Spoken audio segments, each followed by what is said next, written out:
Hi, this is Daniela Cambone, and I am joined today by Keith Neumeyer, the CEO of First Majestic Silver. We're going to be catching up with Keith to get the latest on the company, their second quarter results just coming out recently. So we're going to talk about that with him today. Keith, always good to see you. Well, great, Daniela, and nice to see you as well. Before we jump in and talk the results and the latest from you and First Majestic, I just want to urge everyone to stick around till the end of the video because I'm going to be sharing how you can win a 10-ounce silver coin that First Majestic will be raffling off. But first, Keith, when I was going over your results, one of the main things that jumped up to me was a 95% increase quarter over quarter in gold production. Now, I'm assuming the increase in production has to do with the acquisition of the Jarrah Canyon mine. Can you talk to us a little bit about this? And is the company's focus shifting at all more towards gold now? Well, quick answer, no. But 46,000 ounces of gold production in the quarter was pretty exciting, and and that helps us build the business, and it's tremendous cash flow. Gold is I'm realizing that gold is much less volatile than silver. So it's being a pure silver producer has been tough over the last 19 years. And, we now are about 55-45 in favor of silver, but, that 45% gold is really helping the business. So I'm super happy to add this asset to our portfolio. And don't forget, that acquisition closed on April 30th. So we only had 2 full months of production from Jarrah Canyon in this quarter. So Q3 should, assuming all goes according to plan, even show a greater gold production. Let's dig a little deeper there because, as you've said, you've had some early exploration success at Jarrah Canyon. Can you tell us more about your plans for that mine? Sure. Well, look, I've said a number of times that this asset, we're turnaround artists. If you go back and look at the 19-year history of First Majestic and look at the acquisitions that we've done over that period of time, we're great at coming in and adding capital, adding talent, and time, of course, and investment in exploration and development, and sometimes mill improvements or mill constructions. The San Dimas mine, when we bought it back in 2018, the mill was in terrible shape, and we're still fixing that mill today. But we've turned that asset around. Santa Elena, when we bought it, the mill was actually in pretty good shape, but there was some processes that weren't really suited for the ore. We turned that around, increasing recoveries from the low 60s to today, the mid 90s. 30% increase in recoveries at Santa Elena since we've owned it. Well, that's pretty big stuff. At Jarrah Canyon, this used to be the largest gold mine in the state of Nevada back in the 80s, and it was producing 300,000 ounces of gold just 15 years ago. So last year it produced 112,000 ounces of gold. We identified through our due diligence, at the help of the Jarrah Canyon staff as well, identified 25 targets for exploration, some of which have never been drilled because of lack of capital. Over the last 15 years, this mine has not had the investment that mines need. Mining is a very capital-intensive business. If you don't continually invest capital, then things are going to go sideways, which they did. So costs go up, production drops, and that's great for us because we love to walk into situations like that. So give this asset a couple of years, and we're looking at doubling the size of this. I like how you say that, Keith, that you're turnaround artist. I was going to say, do you almost see it as a mission that you got to go in there and take something and just, make it into a huge success? Or I like building things, and I get a kick out of it. And the nice thing about Jarrah Canyon is we don't have to spend money on the mill really for any great amount, anyways, because the mill is in such good shape. The lack of investment has been in development and exploration, and those are easy things to fix. Just some numbers I want to bring up. I noted you have 26 drills active across your mines, and you've drilled over 53,000 exploration meters this past quarter. Mm-hmm. So that seems like a lot to me. Do you expect First Majestic to continue to focus on programs of this magnitude, of this size? Look, we have something like 200 geologists in our employment, and I think that with these types of assets like San Dimas, Santa Elena, which is a huge land package. Santa Elena is 100,000 hectare land package, 250,000 acres. San Dimas is 70,000 hectares. Jarrah Canyon is, I think, 35,000 or 33,000 hectares. These are big, chunky land packages, and you need to spend money on them. And our geologists have particular views. And we're exploring those opinions, and we're in an interesting market today where the market actually wants to see drill bit success. They want to see reserves and resources going up, and we've got the money to do it. So if we can increase life of mine, which we think we can, at each of these three core assets in the business, we're going to do it.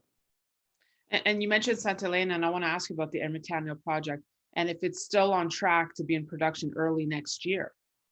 Well, we're hoping it's going to be sooner than that, but yeah, the guidance is Q1 2022.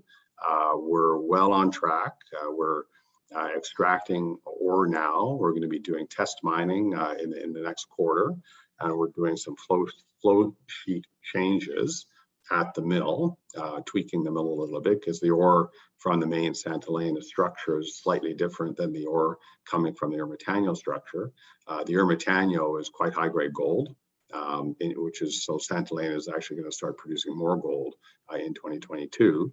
But nevertheless, we have to still make some changes, and that's all happening. And the roads that we're building are all almost done, and so everything is looking super good. We're on track.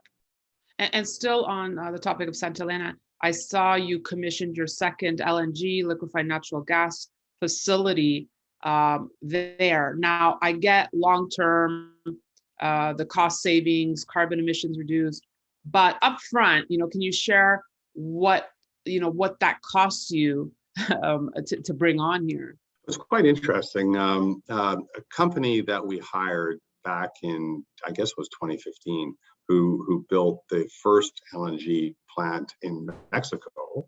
A Mexican company, but it's German technology and mostly American equipment. And they built this LNG facility. And it took a couple of years to get it really up and running. It had a lot of hiccups, and we're hoping to see the LNG, liquid natural gas, supply about 90% of the energy needs at La Encantada. And it took a couple of years to get there, but once it reached there, it was quite nice because all of a sudden, we don't have to be bringing diesel on site, and the lack of carbon commission or carbon emissions and so on, and it was just nicer and much cheaper. Our energy cost dropped from 32 cents per kilowatt to 11 cents. So at La Encantada. So as we got more used to the technology, the same company we agreed with, they would build another plant for us at Santa Elena, because Santa Elena was our last mine on diesel. And of course, we're trying to get off diesel, and so they built this facility, and our costs are only $1 million. So all we do is pay for the pads and the electrical lines and so on, but they bring in all the equipment. And it's their equipment. They actually own the equipment. So we just sign an agreement with them to supply the energy needs of the Santa Elena operation, and we pay approximately around that price. I think it's 11 or 12 cents a kilowatt if I don't. So going greener, top priority for the company, it seems, Keith. I'd like to even do more. We've looked at solar panels. It doesn't really work that well. We're looking at, I'm not going to mention the company name, but we're in discussions with two other companies that could be, want to supply energy to the mining sector. And, we're very active. So I'm a big believer of technology. And, I think the mining sector is, probably one of the most archaic industries on the planet. And it needs to improve itself. It needs to get better. It needs to get cleaner. And we're not a tech, or we're not an Eco Eagle or something like that. But at our size, we're trying to do the best we can to be at the cutting edge of technology. All right, let's talk to the remainder of the year here, Keith. What are some catalysts that shareholders can look forward to in the second half of 2021? Well, I think Q3 is going to be interesting because we're going to have a full quarter of Jarrah Canyon.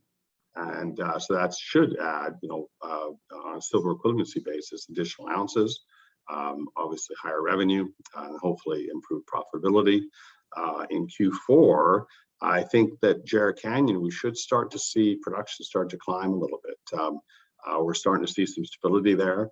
And I'm hoping that we're going to get up to, the 10,000 ounce a month range by Q4 in preparation of, even growing that business a little bit even further in 2022. Awesome. And well, thank you, Keith, for that run through your Q2 quarterly results. For shareholders interested, your Q2 financials coming out August 16th, right? That is correct. Yeah. Okay, so now here's a moment. If you heard me at the start of the video, I said we would share how you can enter to try and win a 10-ounce silver coin that First Majestic is raffling off. Like I've said in the past, it makes a really nice coaster size. So I'm going to share with you the rules, because it will go to the person who correctly guesses the closing Kitco silver spot price to the penny on August 16th, 2021. Guesses will need to be entered as a comment on First Majestic Silver YouTube page by July 30th, 2021. It's always one entry per person. Good luck to all of you. Keith, you cannot participate. I've got a few of them already, but hey, look, if someone does use it as a coaster, I'd really like to see that photograph. So yes, they should share that photo. That'd be cool. Tweet it out. I'd love to see it. Keith, thanks so much for giving us that in-depth dive into your Q2 results. Thank you. Well, it was my pleasure, Daniela. Thanks for your time today. And thank you all for watching. I'm Daniela Cambone.